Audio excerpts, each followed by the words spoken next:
Olá meus amigos, eu sou o pastor Elias Soares e estou passando por aqui para a gravação de mais um vídeo para o canal PR Elias Soares Oficial.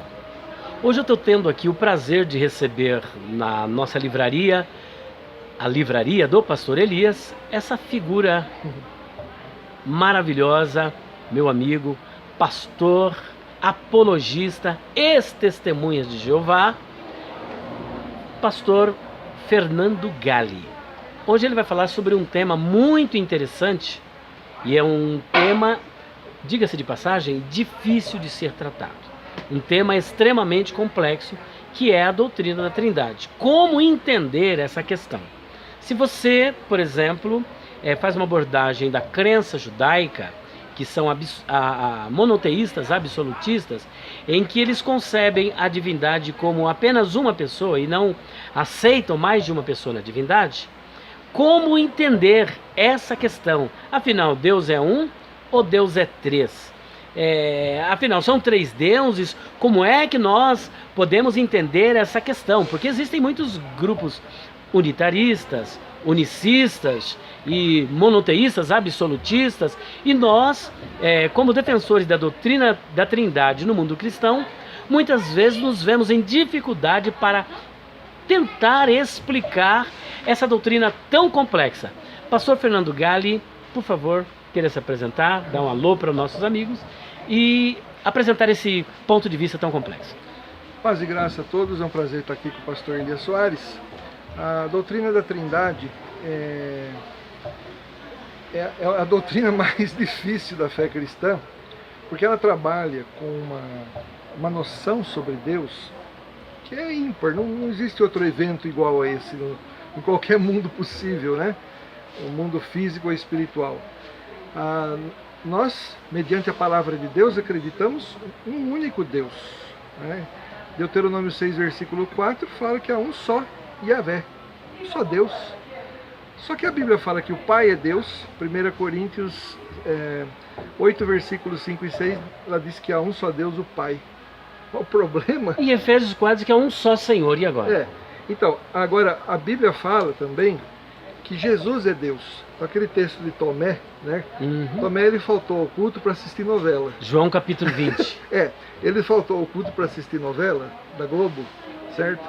E aí, quando falaram que Jesus havia aparecido, ele duvidou. Então, quem falta de culto, acaba duvidando, né?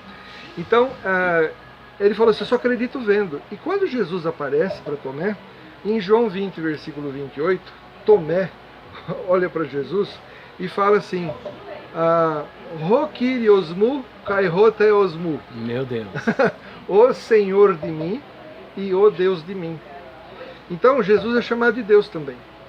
Aí você tem Atos capítulo 5, versículo 3 e 4, lá diz que Ananias e Safira mentiram para Deus. Depois diz que mentiram para o Espírito Santo. Logo o Espírito Santo é Deus. Então, aproveitando esse gancho, eu gostaria, por exemplo, esse termo Trindade, um dos questionamentos que são levantados acerca disso, desculpa de eu cortar aqui o seu raciocínio, né? Existe o seguinte, esse termo não está escrito na Bíblia. Como é que eu posso acreditar na Trindade?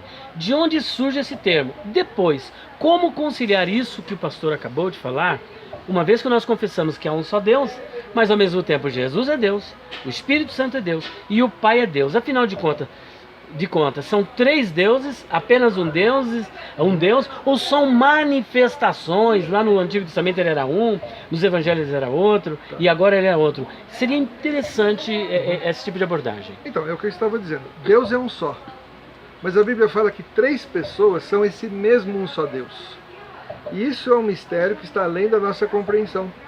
Por exemplo, o que a gente deve tomar cuidado é não fazer o que os hereges fazem, porque é um assunto de difícil compreensão. E os hereges, o que eles fazem? A palavra hairesis no grego, que é heresia, significa escolha.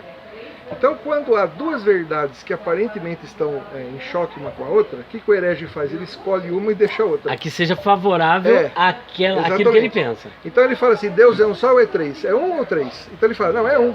Então aí ele abandona o fato das três pessoas serem esse mesmo Deus. Porque ele vai pela lógica humana. Então ele parte do humano para entender o divino. Perfeito. Então ele fala assim, ó, Deus é um só, por quê? Porque é um só. Então ele não pode ser 3 pessoas. O problema é que ele é 3 pessoas, porque como eu mencionei nos textos aí, 1 Coríntios 8, João 20, 28, Atos 5, 3 e 4, 3 pessoas distintas são chamadas de Deus. Não são manifestações do mesmo Deus, essas 3 pessoas.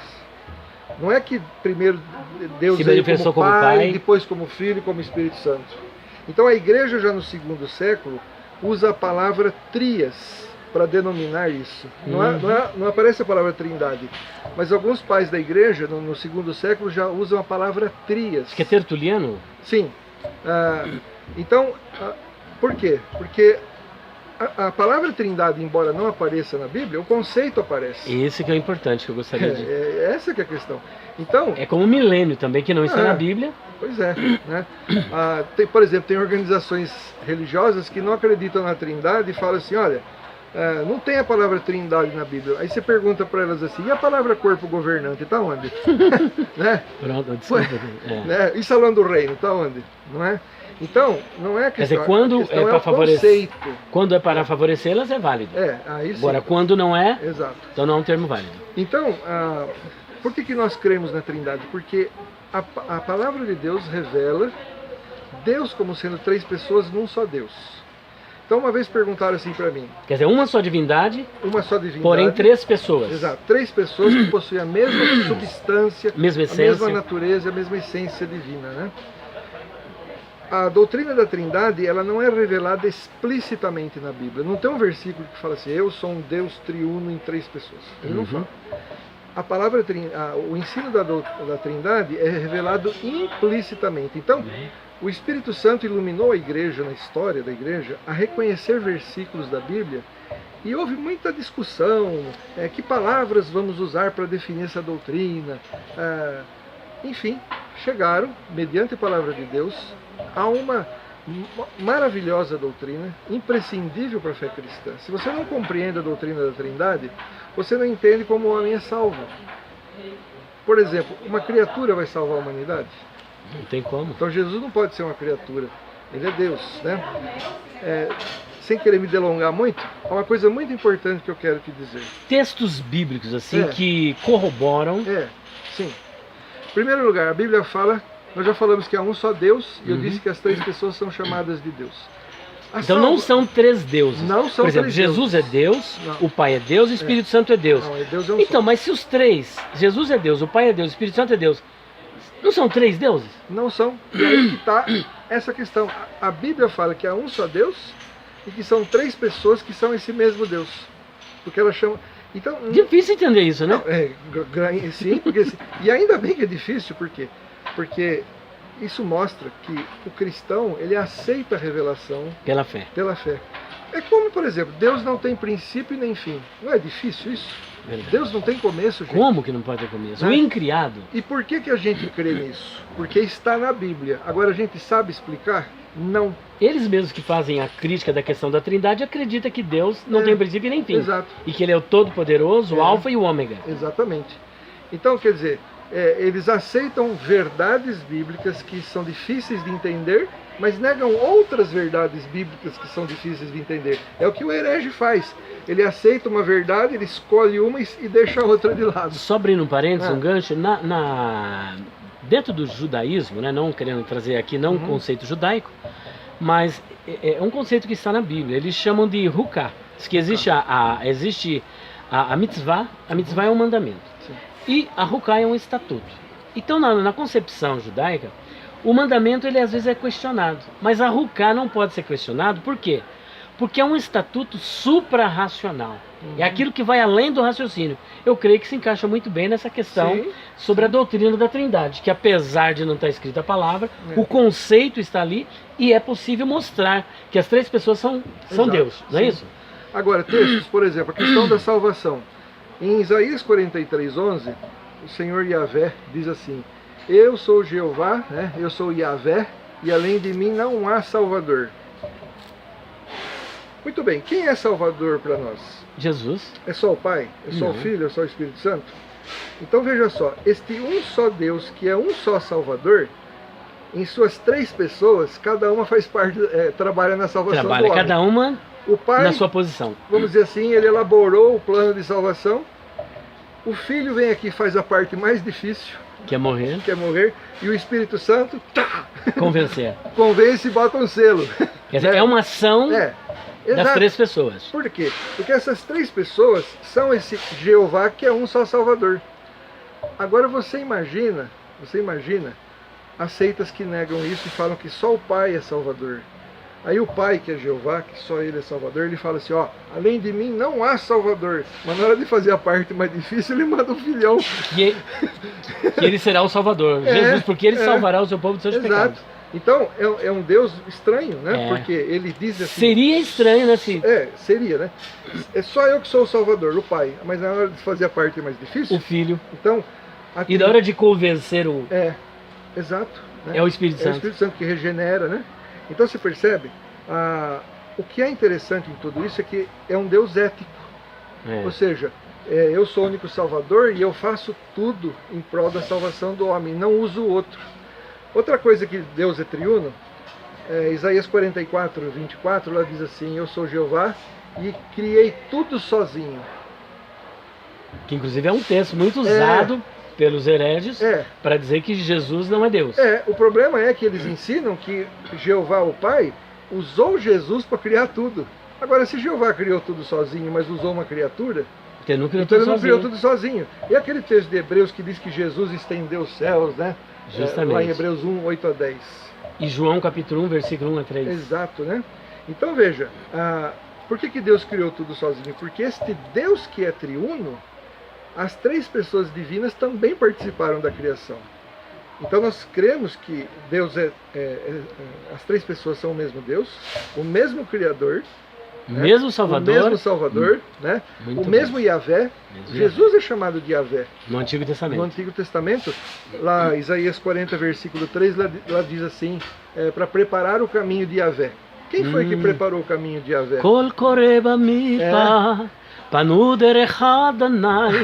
Pois é. Aí vem João Batista e prepara o caminho de Jesus, que é Yahvé. E aí, o mais interessante é que lá em Isaías capítulo 6, de 1 a 8, mostra Jeová falando para Isaías. Aí você pega o texto de João 12, 39 a 42, as palavras que o Pai Yahvé usou lá em Isaías, João narra que que essas palavras se referiam a Jesus. E agora? Porque ele é Yahvé. E o apóstolo Paulo, fazendo a sua defesa lá diante das autoridades, lá em Atos 28, 25 e 26, ele usa as palavras de Yahvé, dizendo que foi o Espírito Santo que falou, da mesma visão. Não, é o Pai, é o Filho ou é o Espírito Santo? Quem é Yahvé então? Yahvé é o Pai, é o Filho e é o Espírito Santo. E Yahvé são 3 pessoas distintas. Agora, e quando o pessoal diz o seguinte, espera um pouquinho, Jesus não pode ser Deus, porque ele mesmo disse em João 14, 28, que o Pai é maior do que ele. Então quer dizer que se ele é Deus, então tem um Deus maior do que o outro? Na verdade a palavra meison, em grego, significa maior na posição, não na natureza. Não na natureza. Então, na doutrina da Trindade, são 3 pessoas iguais em natureza, mas diferentes em posição. Certo. Eu mostrei para refutar um testemunho de Jeová, do Verdade é Lógica, que fez chacota com você. Isso. Lembra deles? Ele disse que eu estava mentindo, que meison não é maior na posição. Eu mostrei 50 textos na Bíblia em que meison é maior na posição. E não na natureza. E sem contar que o Filho também teve uma natureza humana também, né? Humana, a natureza teantrópica de Cristo, né? Então veja, Jesus Cristo, quando ele fala o Pai é maior do que eu, ele está falando, usou-se a palavra meison. Se tivesse usado creiton, aí beleza. Aí é maior na natureza, mas é maior na posição. É como na família, você é sua amada esposa. Você é igual a ela em natureza. Você é tão humano quanto ela. Mas em posição diferente. Em posição você é o cabeça. Agora um outro texto muito citado. A gente vai fazer aqui um bate-bola rapidinho. Vai, sim. Jesus, na tradução, na TNM, tradução do Novo Mundo e Testemunho de Jeová, diz o seguinte, que todas as outras coisas foram criadas por ele. Aí eles fazem um link com Colossenses capítulo 1, acho que é o versículo 15. Que ele é o primogênito. Que ele é o primogênito de toda a criação. E a palavra primogênito, prototokos, em grego, ou bechor, em hebraico, muitas vezes dá a ideia de um primeiro filho, daquele que nasceu primeiro.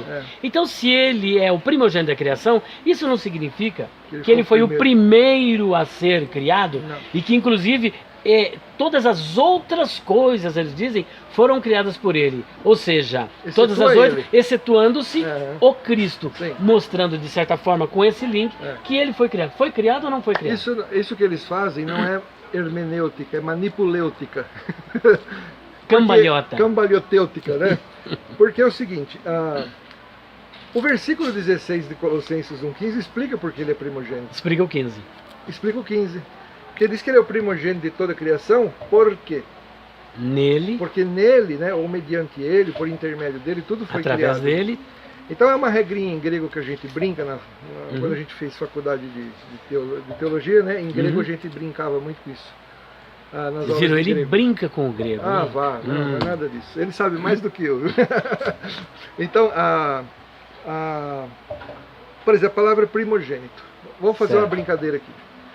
João é primogênito de Paulo. Paulo é pai de João. Fernando é primogênito de Antônio. Antônio é pai do Fernando. Jesus é primogênito da criação. A criação é pai de Jesus? E não deu. Sabe por que não deu? Porque aí a palavra primogênito não é primeiro filho criado. Ela quer dizer primogênito no sentido assim, de que é o herdeiro de todas as coisas. Então, o cabeça, exato, o principal. Porque ele foi usado para criar todas as coisas e Deus o comissiona como herdeiro de tudo. Então, Jesus ele participa na criação e Hebreus 1, versículo 1 e 2, lá diz assim que ele criou todas as coisas e o Pai o denomina herdeiro de todas as coisas. Por quê? Porque ele, como sendo participante da criação, ele herda essa criação do Pai. Por isso ele é primogênito nessa acepção. Tá? Então, Jesus não é primogênito porque ele foi criado. O texto fala, é porque ele criou. Então, mas agora tem um outro texto que eu vou complicar um pouquinho mais. Manda bala. Hebreus capítulo 1, versículo 5 ou 6, se eu não me engano. Tu és meu filho, a quem ele jamais disse, tu és meu filho, hoje eu te gerei. Como assim? Hoje eu te gerei. Se ele foi gerado, hoje eu te gerei, então houve um tempo em que ele não existia. Sim. Ok. Todo filho é gerado por um pai. Então a preocupação do texto é mostrar o quê? A preocupação do texto é mostrar que o filho é gerado pelo pai. Mas ele não é gerado porque passou a existir. Quando é que ele foi gerado? Então você pega João capítulo 1, versículo de 1 a 3, ali diz que Jesus foi usado para criar todas as coisas. E ele criou também todas as coisas, né? Claro, não só usado, porque mas... quando A usa B, é o B que faz, né? Entendeu? E se ele foi usado para criar todas as coisas, aí você vai descobrir quando ele foi gerado. Se ele foi usado para criar todas as coisas, isso inclui o tempo e o espaço em qualquer mundo possível, tanto no mundo físico quanto no mundo espiritual. Se Jesus foi instrumento de Deus para criar o tempo e o espaço, quer no mundo físico ou no mundo espiritual, ele precede ao tempo e ao espaço. Houve um tempo em que o próprio tempo não existia, exato, e para que o tempo existisse, ele mesmo criou o tempo. Exato. E se ele precede o tempo, ele é Deus. Está na eternidade. Está na eternidade. Então quando ele foi gerado? Na eternidade. Na eternidade. Isso é uma forma diferente de dizer que ele não tem começo e nem fim. Nem fim. É apenas um recurso didático de Deus. Inclusive aqueles títulos atribuídos a ele se faz jus. Sim. Apocalipse 22, 12 e 13. Apocalipse 1, 8 também, né? Sim. Que ele é o Deus Todo-Poderoso. É um outro tema. Ele é o Deus Todo-Poderoso? Sim, claro. Claro que ele é o Deus Todo-Poderoso. Mas teimam que o único Deus Todo-Poderoso é o Pai. E por isso, só ele goza dessa plenitude. Ele é o Deus maior. Com isso, eles até acabam acreditando que existe um Deus menor, né? Já não é mais monoteísmo, né? É uma coisa esquisita, né? Mas ele é Deus Todo-Poderoso porque a partir do momento que o Pai usa o Filho para criar todas as coisas, então Jesus está em pé de igualdade com o Pai. Com os mesmos atributos, que é Criador. Sim. E quando a gente estuda a doutrina da Trindade, a gente vê que os atributos do Pai são os mesmos atributos do Filho. E nós não temos dúvida disso. Por mais que os hereges queiram questionar, um mimimi dali, mimimi daqui, a fé, essa linda fé que a igreja desenvolveu no decorrer dos séculos, ela é uma fé linda, maravilhosa, com evidências bíblicas.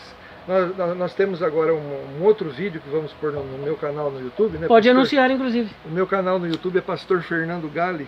Nós já estamos na 9ª aula sobre a doutrina da Trindade. É de graça o curso. Quer dizer, não é aqui dentro desses minutinhos que a gente vai... Claro. Vai falar sobre o credo de Atanásio, porque todas as cláusulas do credo de Atanásio são baseadas na Bíblia. Não importa se foi Atanásio ou não. Tudo que ele fala está claramente provado nas Escrituras. Então, nós adoramos um Deus triuno.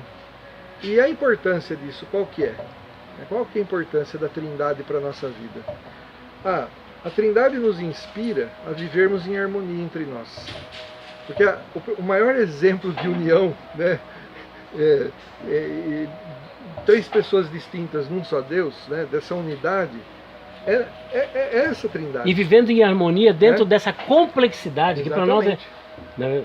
Então, quando Jesus fala assim, para que sejam um, assim como nós somos um, o texto não está pedindo para a gente ser uma Trindade, mas o texto nos convida a nos inspirarmos em Deus para vivermos essa unidade. Qual é a melhor forma da gente ser humilde? Nos inspirar em Cristo. Então a Bíblia ela é cheia de ideais impossíveis, que quando a gente se inspira nela, a gente acaba fazendo algo. Tipo, sede santos como eu sou santo. É um ideal impossível, mas é uma inspiração para nós. Mas agora eu vou entrar num tema um pouquinho mais complexo. Vamos lá. Bem teológico. Vamos lá. Nós vamos falar sobre a união hipostática. Sim. A natureza teantrópica de Cristo. Vamos lá. Jesus realizou uma obra, como o pastor desde o início disse, falou, quando foi para morrer, manda o Filho. O Senhor afirmou que o Filho é Deus. Sim. Mas o Filho morreu na cruz. Sim. Deus morreu? Não. Ué, mas ele não é Deus? Não morreu. Filipenses 2, de 5 a 8, diz que, isso em grego é claro, ele existindo na forma de Deus, ou seja, está contínuo, ele assumiu a forma humana. Então ele tem duas naturezas. Processo da encarnação. Exatamente. Né? Então quando ele veio à Terra, quando ele é gerado aqui, no ventre de Maria, ele assume a natureza humana. Né? Mas quando se diz que ele assume a natureza humana, só abrindo um parênteses aqui, o senhor quer dizer então que ele abriu mão dos seus atributos incomunicáveis, deixou de ser Deus? Não. Porque é o que se prega, a teoria da kenosis, em que ele abriu mão, inclusive tem aí, por exemplo, o teísmo aberto, a teologia relacional, ou a teologia do processo, que afinal de contas são três nomes para uma mesma coisa, afirmam categoricamente que Jesus, ele deixou de ser Deus de modo tal que ele diz assim, olha, daquele dia e hora, ninguém sabe, mas unicamente o Pai, nem os anjos. Ok. Esse ele abriu mão? Não, como é que é? Ele não deixou de ser Deus. Então, ele deixou de ser Deus, Deus morreu, são essas duas coisas. Você quer ver uma coisa? Como ilustração, na literatura grega, fora da Bíblia, tem o uso desse kenosis, que são líderes de um navio, que o navio está afundando, e um marinheiro, dono, chega para o sócio dele e fala assim, olha, você precisa salvar o nosso navio. E o que esse marinheiro faz? Ele abandona o seu status, vamos dizer assim, quer dizer, sem deixar de ser o dono. Abre mão por um tempo. Ele não abre mão. Da posição. Exato. Ele abre mão da posição e não da natureza em si dele, né? E ele vai lá trabalhar com os marujos para ajudar a salvar o navio. Quer dizer, sem deixar de ser dono do navio. Certo. Tá? É uma ilustração. Mas ele se coloca na posição de funcionário. Aí nós estamos falando de como posição, se fosse, né? Posição. Mas com Deus é a mesma coisa. Na pessoa do Filho, ele sem deixar de ser Deus, sem deixar os seus atributos, né? Ele se concentra na sua humanidade, ao assumir a humanidade. Então quando ele vem à Terra, ele é tentado... Sem deixar de ser Deus. Sem deixar de ser Deus. Quando ele vem aqui na Terra, ele é tentado pelo diabo. Sabe qual foi a grande tentação de Jesus? Não ter fulminado o diabo ali. Por quê? Porque ali ele estava agindo como um homem, né? Tentado. Né? É claro que a gente não está separando as naturezas de Cristo, mas toda a divindade de Cristo estava concentrada na humanidade, né? Para ele fazer o papel dele como Salvador e morrer por nós. Mas é um link, espera um pouquinho, ele foi tentado. Então Deus foi tentado, só que a Bíblia diz que Deus não pode ser tentado. Então, mas como ele tem duas naturezas... A natureza estava sendo tentada? Como ele tem duas naturezas, ele é chamado uma hora... Ele pode ser chamado tanto de homem como de Deus. Então ele é tratado como homem e tratado como Deus. Então aí vem a questão da união hipostática, né? Quando ocorre essa união hipostática das duas naturezas de Cristo, aquilo que uma natureza sofre é como que se comunicada pela outra natureza. Comunicatio idiomatum. Comunicatio idiomatum, ele sabe. Comunicatio idiomatum, ou seja, aquilo que uma natureza sofre, a outra comunica. Mas se a natureza então humana morreu? A divina não morreu, ela experimentou. Isso sem morrer. Sem morrer. Eu costumo ilustrar isso, não é a mesma coisa? Experimentou significa... O que é esse experimentar? E aí eu teria que ser parte da doutrina da Trindade para saber. Entendeu? Porque Deus conhece o pecado muito mais do que nós. Sim, mas não pecou, né? Mas não pecou. É mais ou menos isso.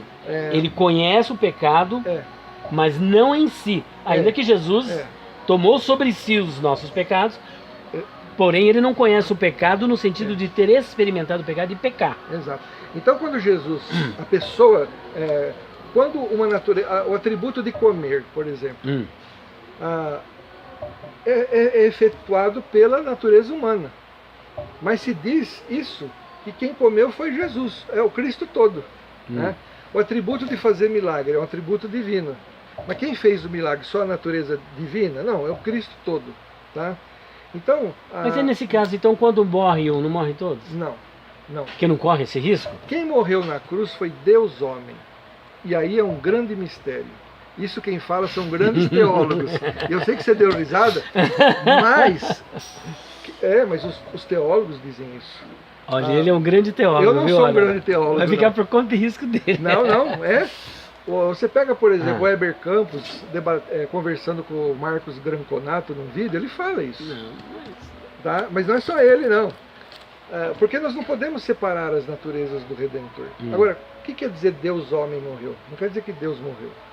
É que o atributo, vamos dizer assim, quando Jesus morre, essa experiência de morrer, claro, quem sofre isso é a humanidade. Mas há uma comunicação de idiomas. Então, eu queria entender melhor o que é essa comunicação, esse comunicatio idiomatum, porque a Bíblia diz em vários pontos, e principalmente em 1 Timóteo capítulo 6, versículo 16, que ele é imortal. Certo. Se ele é imortal, ele jamais pode experimentar a morte. Inclusive, Hebreus capítulo 2, versículo 14. Então, né? Então, se ele não morreu, somente a natureza humana morreu. Agora, se houve uma comunicação, que comunicação? Comunicação de que ele morreu? Não, a comunicação. Eu estou aproveitando aqui porque ele é especialista na área, né? Eu não sou um estudioso. Então, vamos ouvir tudo o que ele tem para dizer. Eu estou dizendo o seguinte: que essa comunicação é o seguinte: quando vamos dizer assim, a humanidade de Cristo experimenta a morte, a divindade de Cristo experimenta o que é sentir os efeitos da morte, mas sem morrer. Agora, como isso acontece? Como é que pode experimentar sem morrer, né? É um mistério, né? O nosso espírito, por exemplo, quando o homem morre, o nosso espírito, por exemplo, o corpo morre, né? O nosso espírito, assim que o corpo morre, ele se desprende do corpo, né? Desculpa a expressão, né? Isso, sai do corpo. desprende, tá? Nesse momento, o espírito sabe o que aconteceu com o corpo. Então é nesse sentido. Sim. Aí já ficou melhor explicado. Ele sabe. Ele até sabia, Deus já até sabia antes. Exato. O Pai, a divindade até sabia muito antes, né? Exato. É aí que eu ia entrar. Eu falei, esse aí é um conceito teológico ou fernandólico? Não. Ou é baseado nas escrituras. Então eu vejo que é mais um conceito teológico para tentar explicar. Exato. E aí, nesse caso, eu até... Por exemplo, houve uma comunicação de que morreu, mas eu não experimentei a morte. Não é no sentido literal, porque Deus não morre, claro. Justamente. Assim, o meu espírito... É porque ficou muito assim... Ele experimenta a morte no sentido que ele está junto, mas não morre. Porque quando se diz que Deus morreu, é muito complicado isso. Eu confesso que eu tenho dificuldade para entender isso. Mas nós estamos aqui diante de uma pessoa que... mas não resolve muito. Entende bastante dessa área. Eu falo para ti. quanto mais eu estudo a doutrina da Trindade, mais você sabe que você não sabe, né? mais eu sei que eu não sei. Sabe o que é o... E é aí que o herege aproveita. Por causa dessa suprarracionalidade. Então veja que são conceitos profundos, complexos, difíceis e misteriosos. É como o nascimento virginal de Jesus. Pois é. Explica isso. Entendeu? Então, você vê, quanto mais a gente se aprofunda, a gente descobre o seguinte, que é o infinitamente inferior diante do infinitamente superior. É aquilo que acho que um pensador disse, é tudo que eu sei. É que não sei. É que eu não sei. E quanto mais eu penso que eu sei, mais eu percebo que eu não sei. Agora, veja só, quero deixar bem claro. Perfeito. Nós não sabemos aquilo que a Bíblia revela sobre isso. Então a nossa fé não é cega. Nós não sabemos aquilo que não foi revelado. Claro na Bíblia. Não está claro na Bíblia, mas não conseguimos compreender. O que nós não podemos fazer... Nosso pequeno entendimento. É dar uma de a verdade é lógica, sabe? Aquelas coisas assim. Não, porque lá em... Mas essa verdade a gente já nem... Essa verdade agora é resistência TJ. Mas eu já paguei a resistência. Já acabou, né? Já queimou já queimei a resistência. Já queimou a resistência. Então não tá, o chuveiro não está funcionando mais, né? Exato. Sim, mas e aí? Então, aí o que acontece é o seguinte, irmão. Todas as bases da doutrina da Trindade estão na Bíblia. O problema é compreender o modus operandi disso. Que está muito longe para nós, E né? por quê? Porque só por uma razãozinha pequenininha, nós não somos o Espírito Santo. Porque a Bíblia fala não somos Deus. 1 Coríntios 2, 10 e 11, ela diz que somente o Espírito de Deus conhece as coisas de Deus. Então, é somente o Espírito Santo que sabe isso, né? Então, quando a gente estuda a doutrina da Trindade, então nós somos desafiados a viver essa unidade, né? Nos espelhar nela para vivermos bem como igreja. Por exemplo, o pastor Elias Soares, hoje nós vamos debater sobre a perda de salvação. Vamos debater no hoje, programa Vejam Só. No Vejam Só, e o programa será exibido amanhã. Às 23h30, aproximadamente. Dia 20, né? Dia 20, amanhã. Hoje é 19, né? Mas tem que falar o mês, senão daqui... Isso, amanhã, na sexta-feira, dia 20, será exibido o programa. 20 de setembro de 2019. Porém, aqui nós estamos todos amiguinhos. Mas não se espantem. Se ele ficar careca, bom, eu já estou, né? Porque é calvo com cabelo. Olha que paradoxo. Eu, arminiano, sem cabelo. E ele, calvinista, cabeludo. Mas cabelo branco. Mas eu gostaria de ter, nem que fosse branco. Mas o que eu quero dizer assim, essa unidade. Ele é arminiano, eu sou calvinista. Ele crê em outras coisas diferentes como eu. Olha o que Deus faz. Ele pega pessoas imperfeitas, que pensam diferente e chama a gente, sabe do quê? Corpo de Cristo. Corpo de Cristo, olha aí. Tá Ou seja, o que Deus faz não é o que o McDonald's faz, uma empresa multinacional faz. Contrata os caras, põe uniforminho, e aí, ó, essas seitas que, empresas, né, mundiais assim, né, elas fazem o quê? Elas recrutam as pessoas, uniformizam ela e falam para dizer que elas são unidas. E obrigam elas a seguir a liderança mundial. Isso não é unidade, isso chama uniformidade. Nós não. É como marido e mulher.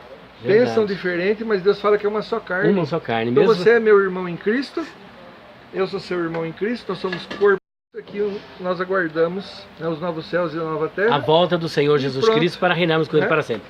Meus queridos, olha, pastor Fernando Galli, a sua participação, assim, olha, relevante. Amém. Glória a Deus. É muito boa. É claro que não dá para esgotar todo o tema, até porque eu não sei tudo. Mas muito mais do que eu. Eu agradeço a sua contribuição e tenho certeza que servirá para tirar dúvida de muitos dos nossos irmãos. E tem o meu canal no YouTube, o canal dele Pastor no YouTube. Fernando Galli, Aulas da Fé. Se inscreva no meu canal, tá? Ativa o sininho. E depois anuncia o meu lá, viu? Com certeza, né? Pode deixar. Toma lá da cá. Meus queridos irmãos, olha, hoje nós estaremos, pela bondade de Deus, daqui a pouco, na verdade, né? Sim. Às 17h30 estaremos gravando um programa. Eu já senti náusea, já senti tudo, porque ele não é brincadeira.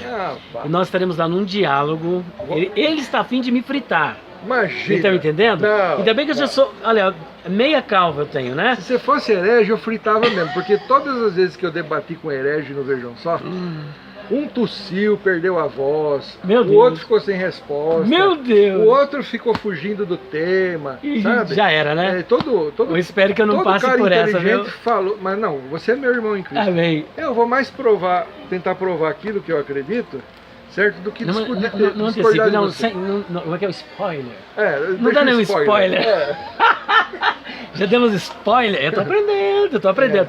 Queridos, olha, eu quero encerrar esse vídeo dizendo para você que se você gostou desse vídeo, compartilhe, comente, deixe o seu like, ative as notificações, visite a nossa loja virtual www.livrariadopastorelias.com.br. E eu quero mostrar para você isso aqui, ó. Essa obra aqui, ela foi elaborada pelo Dr. Luiz Saião. São 13 CDs com mais de 200 horas de aula, de áudio.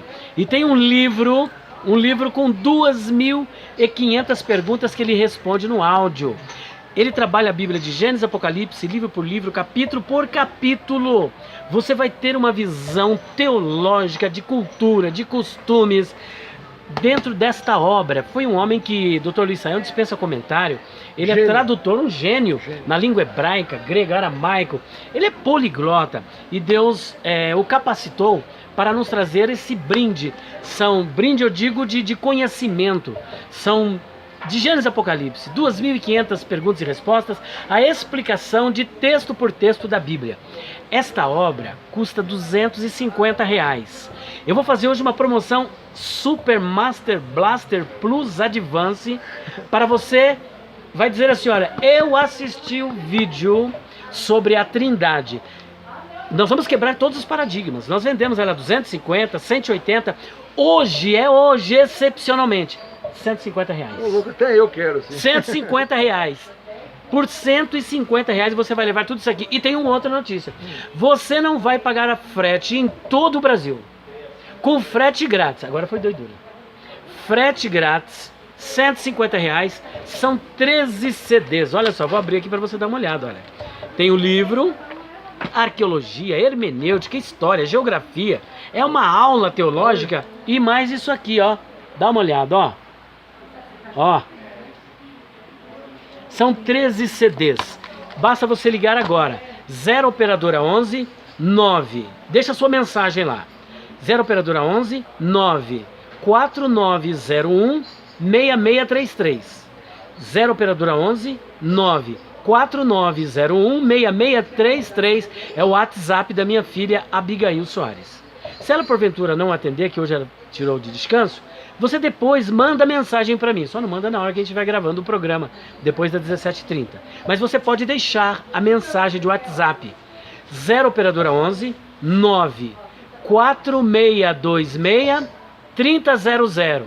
0 operadora 11 9 4626 3000. E aproveitando, o pastor Fernando Galli, ele tem livro em e-book. Fala aí, meu filho. Obrigado. Eu tenho 2 livros, tá, em e-book. Eu fui 17 anos testemunha de Jeová. Eu tenho um livro, tamanho A4, com 208 páginas, sobre como refutar as heresias das testemunhas de Jeová. Esse livro foi proibido na minha cidade. Os testemunhos de Jeová anunciaram no Salão do Reino para não ler meu livro. Não ler seu livro, olha só. Porque lá só foram 50. Que está fazendo um grande mal, né? Na seara do inimigo, né?